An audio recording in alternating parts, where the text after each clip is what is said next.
Good evening, YouTubers. Welcome to episode 12 of Shrigleytube TV. I'm just hiding in the garage. It's Sunday morning. I'm trying to find somewhere quiet just to do an introduction for tonight's video. This week's been a bit of an interesting week. I finished the XE engine, which is the first part of the video. A little bit of a dyno test on that. Not really, the dyno wasn't really suited to the amount of torque that the engine had, but we got a bit of load on it and just proved that all of the functions of the engine were correct. So it's going to go to Jersey and be finished maps before he does the rally in 2 weeks time, so we'll get some more video footage when we go over to service for him. Now also I've sold the gearbox out of the Husky little imp gearbox, so we'll just take it apart and do a bit of a talk on that. And then at the end we had a visit from a chap from New York yesterday on Saturday. So he brought his Jetta G15 engine over that had a problem. It was a lovely proper old school Ian Carter engine, my favourite type of Hillman imp engine. Just Ian Carter engines are something else. They are just like a Swiss clock. Anyway, I took it apart and we just found it had some rusty wheel strings, so we're going to replace those and put it back together. I will run it on the dyno next week, so we'll have that in next week's video. I'm really sorry for anyone here who's come tonight to see the what's it called? Is it a TR7? I always forget the name of it. That wedge-shaped car. Anyway, the what's it called now? Anyway, I can't think, honestly. No, I'm talking about little Stratos, but I'm just having a joke with my mate Burge. Anyway, he did promise to do a video of his new red one, which he's got up for sale, but we ended up running out of time. I was busy with work. He was busy getting it through the tests with the DVLA. So next week, for next week's video, we will have a little bit of a walk around and a talk, and he's done a cracking job with this car. It's lovely. So yeah, we have to come back next week for that. Okay, hope you enjoyed tonight's content. I will see you next Sunday. Good evening, YouTubers. As promised, I put a little video of the XE. Now it's running on a dyno. I'm not gonna lie, today has been an absolute nightmare. I've got a massive headache. I'm far more comfortable with a Hillman with a nice ignition system based on like 2 wires to the coil. I can cope with that, but this, I gave up in the end. I ended up getting someone, a friend of mine, older, and just happened to pop in for a brew, and I was like, oh, you get on with these DCA systems. And he looked at it, he went, oh, it won't talk with this like this, and it won't talk with that like that. So in the end, we got the computer to talk to the ECU and set the throttle pot up and check the advance and all the rest of it. So the engine runs sweet as well. I'm really pleased with it. It's so nice. These cams, I did say they had a lot of area. It's mega hairy. Luckily the chap who owns the car's got like a 6-speed gearbox. I'm just doing some gentle park throttle stuff at the moment. It is only in its first initial stages of running, but we'll give it a little bit of a wind up.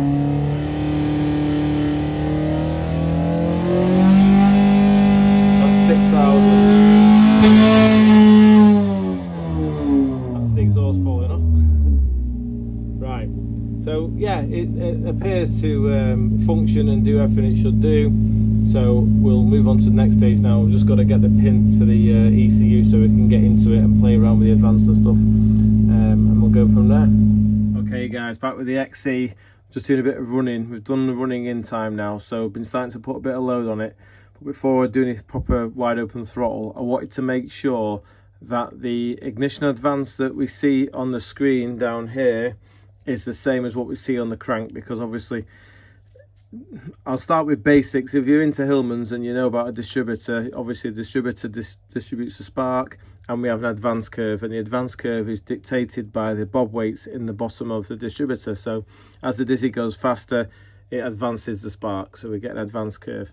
Well, because this is all run by a computer, we can really tailor the advance map to perfection if we had enough time and resources. Now this is the advance map that's in this engine. So it takes its trigger from the front pulley. It has a load of teeth on the front pulley. I'll go and show you in a minute. And then it has 1 or 2 missing. So the crank sensor reads that every time it goes round. Now, looking at this map here, it's really clever. So we've got the throttle position along the top. So these are all different positions up to like 100% throttle. And then here we've got the RPM. So we can pick, say 4,800 part throttle or mid throttle, quarter throttle. It'll have 26.9 degrees of advance in it. And what I'm really interested in is the final row here. So we've actually, this map is for a bigger engine or a steel engine. Ours is going to run to 7,750. So if we look at 7,500, part throttle, not too concerned. Maximum advance it's seeing 25.3. Well, that's going to be safe, that, for the ratio we're running. Obviously, to do it properly, we need to put advance in. We have like what we call an advance button here, a knob, so we can, when the engine's running the load, we can put more advance in, see if it helps it, or reduce it to see if it hurts it. You know, and then you press enter and it sets it in the map. I'll be honest with you, I'm not mapping this on my dyno because I haven't got the control that I'd want to have to get a proper result. You need a really good dyno with like proper ways of recording the horsepower, not a white dial. Anyway, we'll get a feel for it, make sure it's safe. That's what my main concern is. So what we're going to do is I'll fire the engine up. You'll see the cursor dancing round where it's reading the advance, and then what we'll do is we'll go in and we'll double check together that with the timing light, that is what the TDC marker on the engine block is saying, because sometimes you can have a situation where this will say 26 degrees here and we'll go in there and it might have 35 degrees, and then that could get you in real trouble. So I'll turn this off now and we'll go in and sort. Okay, so you can see it's flicking between 26 and 19. If I rev the engine, you'll see how as the throttle position changes and the engine speed, it chooses where to give it the advance. So it's settling down to, it's what we're doing, it's what we call cell hopping here. It can't make its mind up, so it's giving it a bit of an iffy. When it goes to 18, it speeds up. When it goes back to 12, it slows down. We'll try and straighten some of these numbers out and make it a bit more stable. In fact, we can probably do that now. Okay, we can see it's settled on 26 degrees advance there. So what I'll do is we're just settling between 19 and 18. Let's go and see what that's saying with the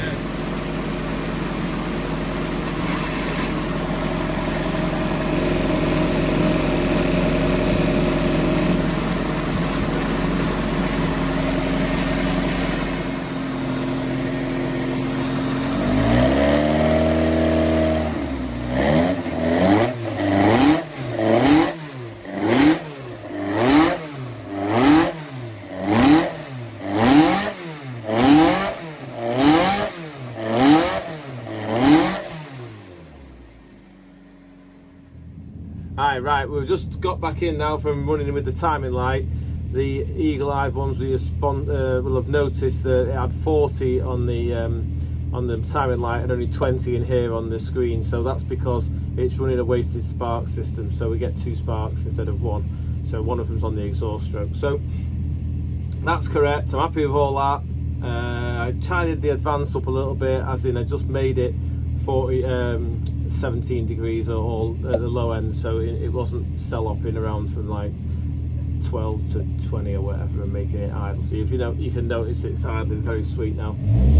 So it's all warm, but give it a little bit of a wind up and just see how it performs and write some numbers down just for my reference more than anything. I am going to stipulate to the customer that he must get it finally mapped in the car.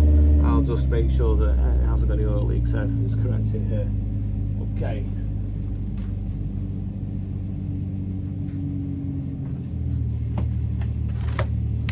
So we'll wind it on a bit of load on.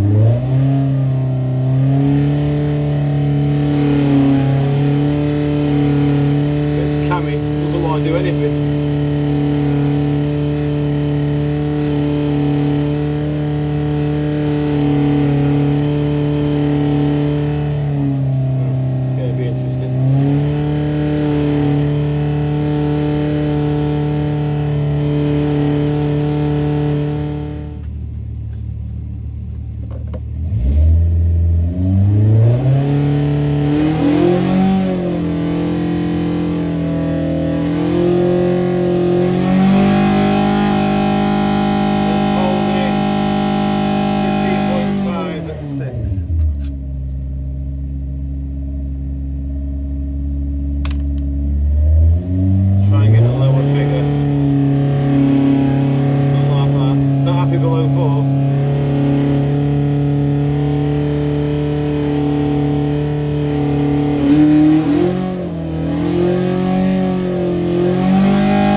just to conclude the XE build, it's the morning after the night before. So I've just been putting the cam cover on and painted it black and put my little sticker on, put my little stamp. I've retorqued the head, checked the shims, nothing closed up, that was good. So it's all ready to go out. It's goodbye from Andy for the XE. The dyno's quite happy to see the back of him because he got his knickers in a bit of a twist yesterday. He wasn't quite so keen on all that power going through. Just to explain a little bit, we have a 1,000 litre tank on the roof full of water. So if you can imagine, after running the engine for half an hour, the heat energy from the dyno obviously the energy has to go somewhere, so the dyno slows the engine down at peak torque, and all that heat energy is pushed into the water, which goes up into the tank in the roof, and that water is also used to cool the engine. So if you watched last week's video with the dyno explanation, so it's inspired me really doing this engine, because I've just been doing Hillmans for a long time now. I love my Hillmans, but I do like these engines. It's such a sweet thing, you know.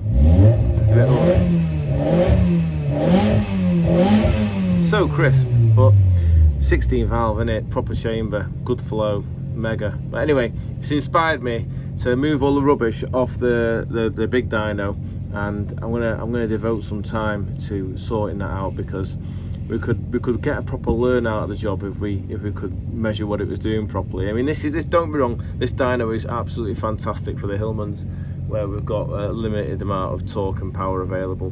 But for big stuff, we need to know what's happening, when and where, and that's where that dyno had come in handy. So yeah, maybe we'll do a little walk around, and then that'll be it. End of the XE for me.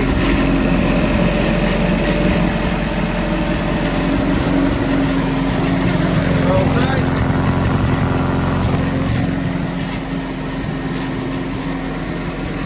Cool.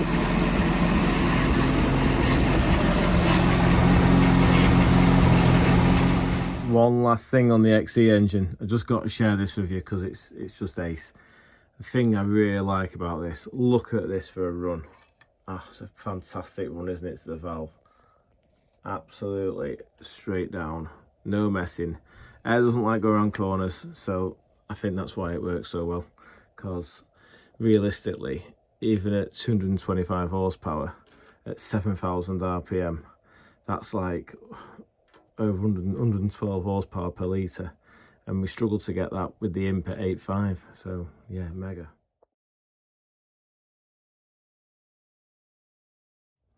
Right, chaps, just underneath the crusty Husky, I sold the gearbox out of it. It's just a Mark 5 casing. I have loads of them, so I'll put them in, and one in every sort of 5 turns out to be a belter. And this one's great, good synchros, doesn't pop out of gear, nice and quiet. Got to give it a bit of a clean.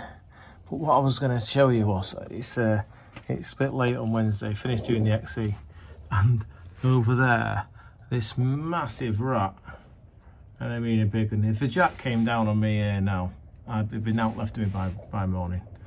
He was enormous, and he even looked at me, and I would say, what are you looking at? This is my yard. But anyway, if he comes back, I'll try and get him on camera, because he is one healthy looking rat. He's massive, like a small cat. Anyway, I'm going to carry on. Oh, what's that? Oh no, it's a fly. Carry on pulling the gearbox out of this beast. One of the good things about a Hillman, the gearbox is so easy. I'll just talk about that for a second. If you look, we've got one gearbox mount, two gearbox mount, a pinch bolt for the flexi, 3 donut bolts, water hoses, and the whole lot. I'm not joking, I can do it in 20 minutes on this because half the bolts are missing. A limp tip here for you. The selector shaft on the end of the gearbox is a bit of a pig to slide off, because when you pinch it with the little 1/4 UNF bolt, it clamps up on the shaft and doesn't want to release. So if you undo these bolts here that hold the gearbox mounts on, what you can do is use a pry bar to pull the gearbox away from the cross member. Put like I've used a hammer handle, and what that does is it spaces the gearbox away from the engine. So when you get hold of the gear lever in the car and pull it into the second gear position quite hard, it pulls the tight pinch sleeve off the selector shaft, and then you can pull the engine out. Don't leave it on because thinking you'll get it off when you pull the engine out, because what often happens is as it drops, it all gets tangled and it wrecks it. So that's that little bit done. I'll just pull this out. You see the whole lot moves. And what I was going to say is the donuts, I've not even took the wheel off on this side, so I've jacked it up on the other side. Obviously got my safety engine with a battery on top of it and some Ford cylinder just in case, just so it end up being Ratty's tea. So all you've got to do is literally just give these guys a tap like that.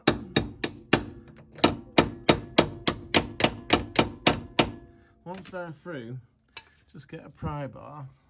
Try and get the pry bar around here a bit. So you can put some new outpush shaft seals. We're going to go through this gearbox together in the morning after I've cleaned it. So just slide that one out. Once you've got one out, the other two fly out.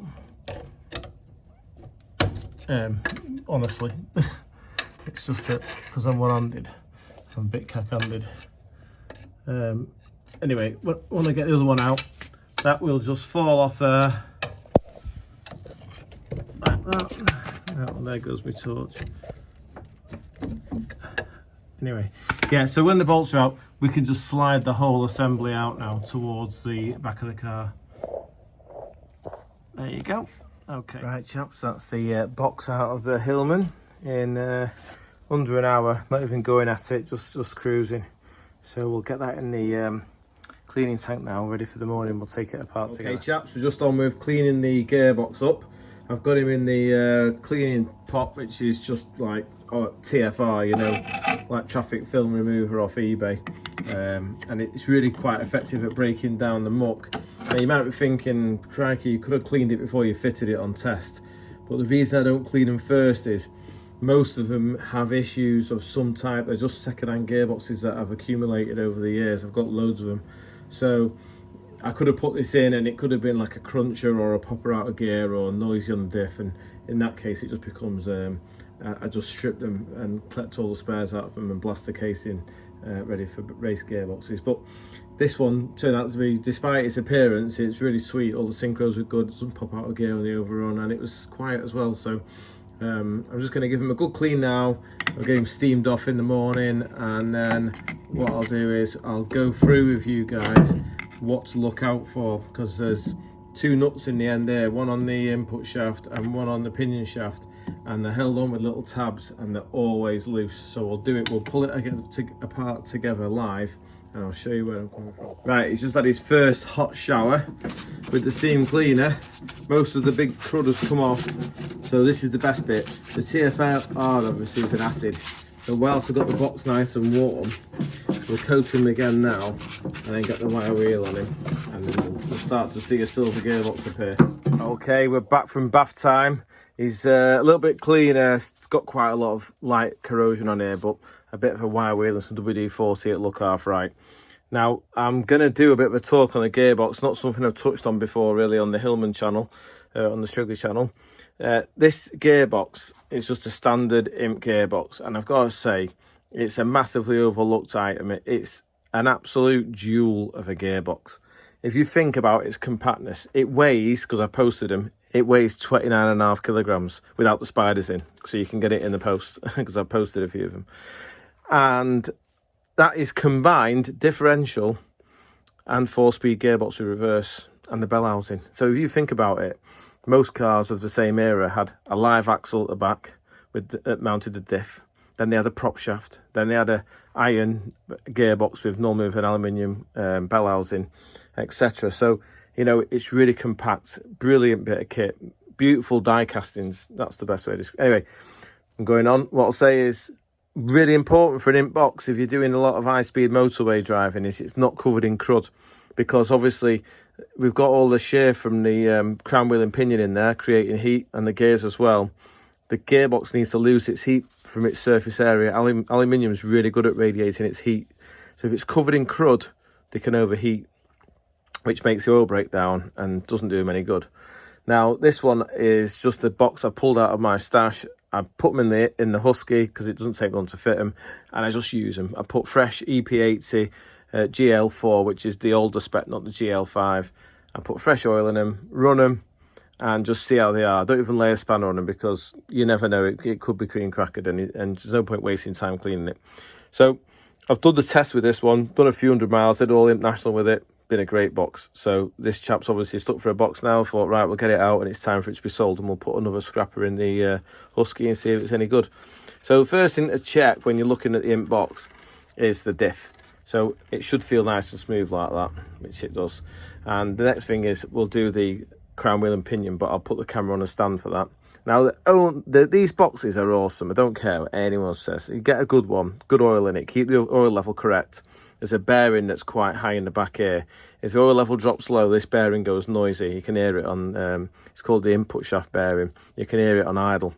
Dead easy to replace. Split these bolts here, back end off. We're going to take the back end off together now, because one of the things that does go wrong with these gearboxes is, and it's quite rare, but I have had it, the nuts come undone. You've got one on the pinion shaft and one on the input shaft, and they're just tabbed over. But if you imagine they were torqued to 40 foot-pound like 50 years ago, they just settle off. So if they start to undo, you end up with a situation where you go to select a gear and the fork over selects the selector ring, and all the, I forgot what they're called blocker bars that go inside the synchro hub, they all pop out, and then you can't get it out of gear, so it gets stuck in gear, and it's a real pain when it happens because you've got to take the whole gearbox to source it. So if you've got an imp and you've got an imp gearbox and you want to have a bit of a brave look inside, it's dead easy. I'll go through it together now. So if you've got a bench, because if you look, the input shaft sticks out past the nose, it's always a good idea to drill a hole in the bench if you're working on this end of the gearbox, because you can stand him up on end.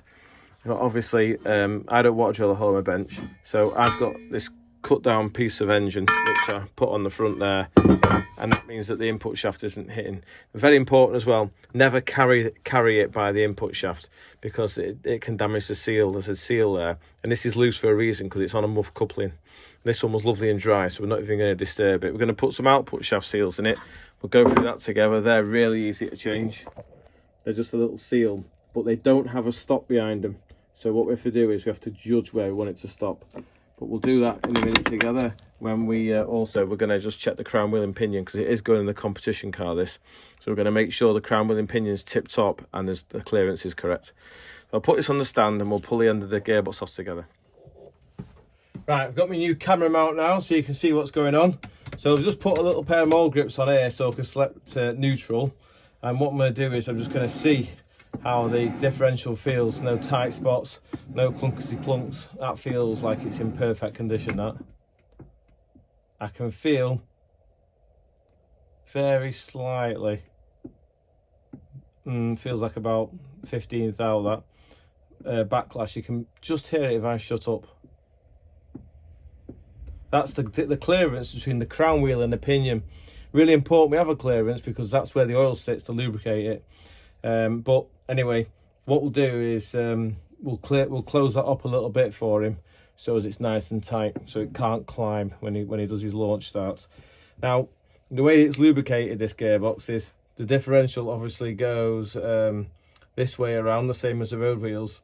So it picks the oil up from the bath, and you can see if you look on top of the gearbox, the oil is flicked off the top of the crown wheel and it's directed over all the gears back down to the bottom of the box to go round again. So let's check the camera's good. Camera's good, right. What I'll do is I'm going to pull the end of this box off with you, and we'll have a look at these nuts and decide if they're loose. And the first thing you've got to undo is this, which is the little tab that locates this, what we call a ball indent, which locates, if I just spin this around, you can see in here is a plunger with a ball, and then this selector shaft is like grooves. So when you go to select gear and you feel it clonk in, that's the ball and the spring pushing into the groove to hold it in gear, so you feel like you've got like a positive location. So that's 5/16. We'll just crack this off, and then in here what we'll have is a spring and a ball. We'll try and catch them with the magnet. So there's the spring, you can see that. And next is the ball. The ball's not going to want to come out, so I'll just give this a little bit of Allen key a rub with the magnet, like magic. And there's the ball. So put the ball safe over there with that. Next bit is we're going to buzz the tail of the gearbox off, because this will all slide off. Now, something that's good practice is this one's not leaking, so I'm not going to disturb it. But we're going to clean this with a bit of emery, because when you slide it off, any rust or high spots on here will tear the O-ring in the back of the box, and then we end up with a situation where it starts to leak. So I can't feel anything high on it with the file there. It all feels good, so we'll just give it a little bit of a rub.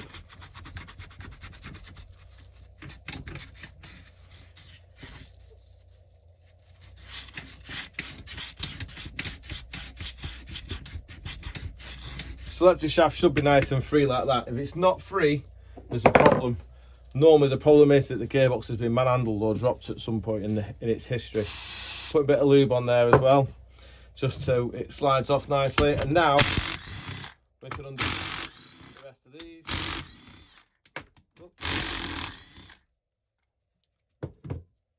So just drop one, and the washers have fell off it. That's not very good, is it? Trying to keep the speed up so it goes down. Don't log off the channel and go and watch something else. Right, now what I'm going to do is I'm going to just gently tap this rear housing, this hammer. You can hear the note change as he starts to lift. He's on 2 dowels, one each side, so that's why he's quite tight to start with. Right, so when I'm looking there, it looks quite a clean gearbox. This, the bit of mush down here, I'm not concerned about that. I've seen them far worse than that. We'll just mop that up before it goes everywhere. Right, so now we can see we've got the nut on the end of the pinion shaft and this nut as well. I think what we'll do is we'll brake cleaner it. We'll put a blue mark on it. I just want to prove a point that these things are always on the way undone. So we'll just get some brake cleaner. It's real good practice to keep. Oh my God, look at that. I haven't made this up, guys. Honestly, it's already loose, that one. So that was a failure waiting to happen. I'm so glad we took the time to check this box out before we've given it to the customer. This is the reverse gear selector, and it's really easy to slide off. It's on this pin here. I sometimes just put a little screwdriver underneath, like that, and you can bring the whole lot out. Quite an important thing to note is one side is deeper than the other, so if you come to put it back together, make sure you don't put it in upside down, because it will go that way. Both are, oh, actually that's a bigger diameter, so that doesn't make sense. There's one of them, that's it, it's this one. I've seen the back of the gearboxes with like puncture marks in them. This one, both pins are the same diameter, but that one's deeper. If you put it in that way, it punches its way through the end of the gearbox, because it goes in, it doesn't go to the shoulder. We had some compression then. Right, so that's that and that stripped. Now, what I'll do is I'm just going to Tipp-Ex mark the other one as well. So across there to there, and let's see if that one's loose as well. So what we'll do is get my, you need a special tool. Now I made mine, and there's no reason why you guys can't make yours too. If you get stuck, I just bored out a spark plug socket, and I've welded a couple of M5 nuts on the side, and then screwed M5 screws in to create 2 little indents there that locate in there like that. So what we'll do is we'll just use the rattle gun to see if it moves, and also we'll paint mark the other one to see just, well, we can see how loose the other one is, there's no arguments there. So he's now lined up there, blue on blue.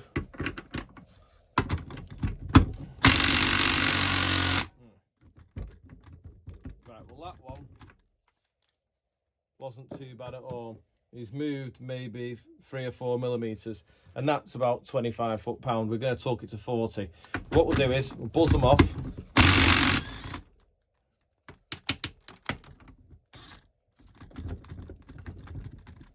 Now we're not getting involved with stripping the rest of the gearbox. We know it's all right. We'll buzz that one off, and then what we'll do is we'll swap them over, because if we swap them over, we can use a fresh part of the land to tab it over. So that one goes there, that one goes there, and then what I'll do is I'll brake cleaner all this with some tissue paper in a minute. Just got to get rid of all the oil residue, or the Loctite won't have the best chance of working. So clean all this off.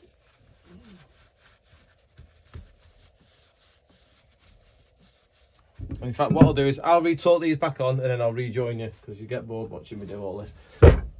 Right, so all I've done since last part you saw the video was I have put some Loctite 648 high strength retainer on the threads. That's the green stuff, and the purists amongst you will be like, oh my good gracious, couldn't you make a nice tool to hold it?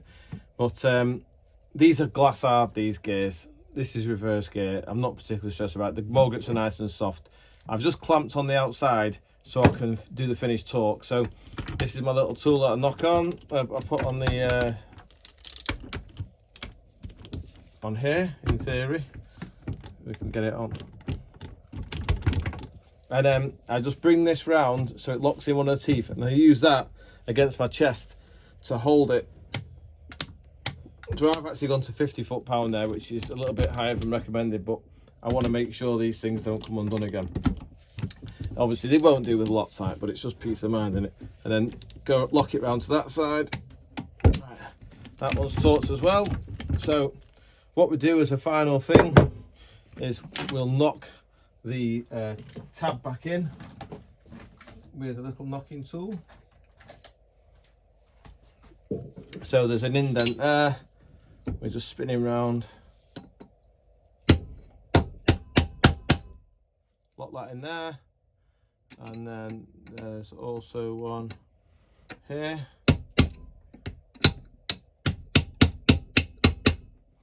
I think. Oh, that one hasn't got one. That's odd, isn't it? Right, well anyway, that may be why it came undone in the first place. They haven't put the flat mark on the end for the tab washer. But we're fine now that it's got the Loctite on anyway. It'll never happen again. It's took 50 years to work loose. So hopefully we'll get another 50 years service out of it now. So looking at this again, this is a reverse gear. We're not going to touch on any of this, but if you do go in there, just make sure that this little roller here stays in that position, and this plunger and everything else, because if all that gets out of shape, we will cover all this at a later stage, but for today we're just touching on. We're just doing this little mod that you can do at home if you've got the confidence. You can always use a video for reference. So this gear, beveled side down, deep side on the pin in the hole. That locates in the end of the selector. That goes like that. Just hold that in position, and then get the pin. Make sure you've got the deepest side down. That locates in there. It's got compression, that's good, isn't it? Proper made all this. Right, all I've got to do now is clean the outside off, put him back on. A bit of, I'm using the Loctite grey glue. The SI5660, absolutely swear by this stuff, awesome gear. Doesn't set rock hard, and you can just clean it off if you ever need to disassemble it in the future. Okay, I've got the back end on the gearbox now, and I'm just checking everything feels nice still. Now, I've just put a bit of a shaft on here. I hope you can see that with the camera. Let me just check, just about you can see it. Just purely, because we've had it apart, I just want to check that all the gears are correct before we give it to the customer and find out it's got no gears. So if you imagine, if we go across to first gear and push, so sorry, that'd be first. That'd be second, and then into the middle of the gate, across, fourth, got this all wrong, Anna, and third. Right, cool, so all the gears are still there. We'll just double check we've got reverse. So reverse would be you've got to snap that pin down. So that's it, see it there? And then we go backwards, so I'm pulling it. Yeah, that's reverse. Right, grand. So we've got all our gears, so we know everything's come back together. It's all nice and free. What we're going to look at now. Right, that's the box ready to go out to the customer. I've been through all the gear selection. I've moved the diff across and closed up the crown wheels to pinion clearance. I haven't videoed it, or I did try to, but I'll be honest, without having these cups apart with the fine thread and explaining how it works, I'm going to find it hard to explain to you. You just end up getting bewildered. So what I'll do is decided we'll do another gearbox at some point, and I'll take it all apart, clean all this up so we can see how it moves and how it moves across, and then you can fully understand it. So I've not done the diff for the video, we've just done the back end today, which is the pinion nut and the input shaft nut, and I've done the rest of it off camera. So we'll get back on with the XE again now, because I want to run it and get this cam cover painted before it goes out. Right, YouTubers, we've got a bit of a treat in the workshop here. This is a proper, is it 1228, Gerald? 1228. Yeah, Carter race engine that Gerald is over from America, New York, in fact. So, Gerald, just give us a little bit of a background on this this amazing engine, please. Yeah, so this engine, as you said, built by Ian Carter. Yeah. My dad bought the engine from him, and it's been in his Ginetta G15, which he bought from who's now a lifelong friend, Ray, back in 1992. Wow. So it's been with us all that time. I don't think this has been a part, you know. With all that's happened is Gerald's come over to the UK to ship the car to America, and he's had a situation. Was it water in one of the cylinders, was it? Yeah, we were blowing a little bit of white smoke when my daughter and I took the car out. Right, right. So he's rang up and said, look, can we have a little sneaky peek and see what's wrong? So what I thought we'll do is have a quick look at it, because this Ian Carter chap, I mean, this is his original sort of well seal that he builds. I don't think anyone's been in here. I've just pulled the big end cap off, and you can see the crank is like brand new, you know. It's these bearings, I said, we're not even going to touch these. We're just going to put a set of ARP bolts in, 'cause it's on the old cap heads. But I mean, just look at the effort this bloke Ian Carter went to make a race engine. I'll just pull a bolt out. That's obviously a cap head bolt that he's polished it, and it's just amazing, because that was all that was available. We didn't have ARP back then. We're going to stick a set of these in it, you know, the ARP 2000 bolts, just because we were in here. We thought we'd have a quick look. But the engine, if you look inside here, I'll show a torch. It's got like a forged Marl piston from back in the day. The imp rod is heavily modified, and then it's, if you look at the crankshaft there, you can see the crank is an imp crank, and it's had welding, and then it's been offset ground to make it 69.5, which is where obviously that coupled with a 75mm piston gives you the 1228cc. So there's a pretty standard imp rod, and there's an Ian Carter one. This guy must have lived in that garage. But we found the problem anyway, which was nice. So I was going to talk for 1 minute about this cam carrier. He makes them, or he did make them, sorry, out of billet. Absolutely lovely bit of kit. And these are the very special 75mm wheel strings that I've pulled out of the head. Now the head, the grooves all measure uniformly, etc. So the head is fine. Gerald very carefully, you know, didn't overheat the car once he realised he had an issue. So the head isn't warped, or I can't see any squish issues. Everything looks good. So we're going to get some wheel strings and put it back together and run it on the dyno, which we'll get a video of it next week. But I'll try and get this little video on for this Sunday night. So yeah, I was going to say about the head. Just obviously, it's got the Ian Carter, the swirl there, and if it's a proper Ian Carter head, which it is, if we look down the inlet port, you'll see he made massive efforts to, one side of the port is higher than the other, and the idea was that it introduced swirl into the gases, so they came in and swirled as they went into the pot, and he used to get really good power. I mean, what did he, you've got some paperwork we could put on here, haven't you? You're going to WhatsApp me the pictures? Yeah, so I think estimate was somewhere between maybe 110 and 130. Wow. Some of the numbers that was published. And you've driven the car, I bet it, does it feel lively? Yeah, in fact, the whole family's driven the car in hill climb. So this is being raced by my dad, my brother, my stepmom. Oh, wow. Yeah, so realistically, this is the first time it's been apart since, what would we say, like 90s, since it was built? Yeah, I think so. I'm not entirely sure. I think maybe some work has been done, because I think, you know, some of the sealing and the between that block and the head is the red goo. Yeah, it looks Yeah. a bit recent. This is the spacer plate. Yeah. And it has got the red hematite. It was just interesting though. It has got the red glue on the rear mains cap as well, hasn't it? But I think you're right. It's certainly been apart once, maybe had the head off, but a long time ago. Yeah.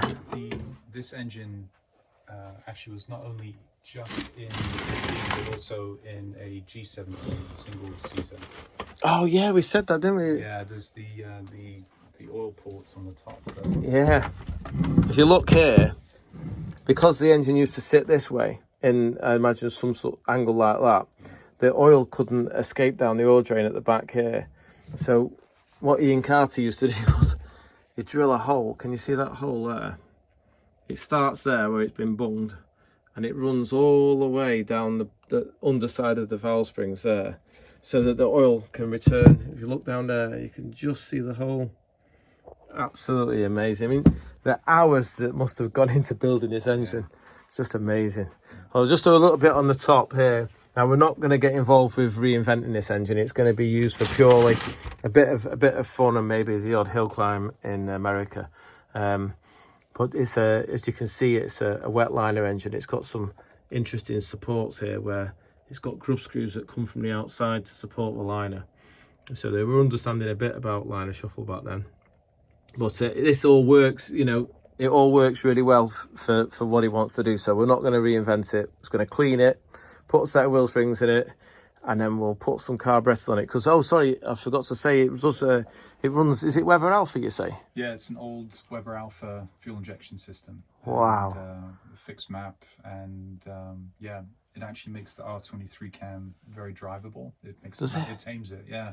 Yeah, because the fueling can be tailored. A carburetor is always a compromise, so we probably end up with really rich off cam, and then. Yeah. But yeah, this would be better, wouldn't it? It's a bit show off you to drive down to the grocery store, but you can do it with a full race engine. Oh wow! Have you got loads of traffic where you live, or have you got nice roads? We got some nice roads. There's some twisty, bendy mountain hills, and yeah, there's some good places to drive it. See, where I am here, I took the race imp out to test it last Friday because it is road legal to a point. And I didn't get out first gear in half an hour. I just went from one traffic light queue to the next, and I just gave up in the end. Yeah. One day I'll move somewhere where I can use these cars properly. Come visit. Yeah, well, what coming to America? Oh, come and have a blast in the G50. Oh, yeah, that'd be awesome. I'll go and see Simon at Lime Rock at the same time. Yeah, exactly. Well, thank you for the insight, Jerry, into your little engine there. It's an absolute jewel, that. You're a very lucky man. Yeah, very lucky. Thank you. Cheers.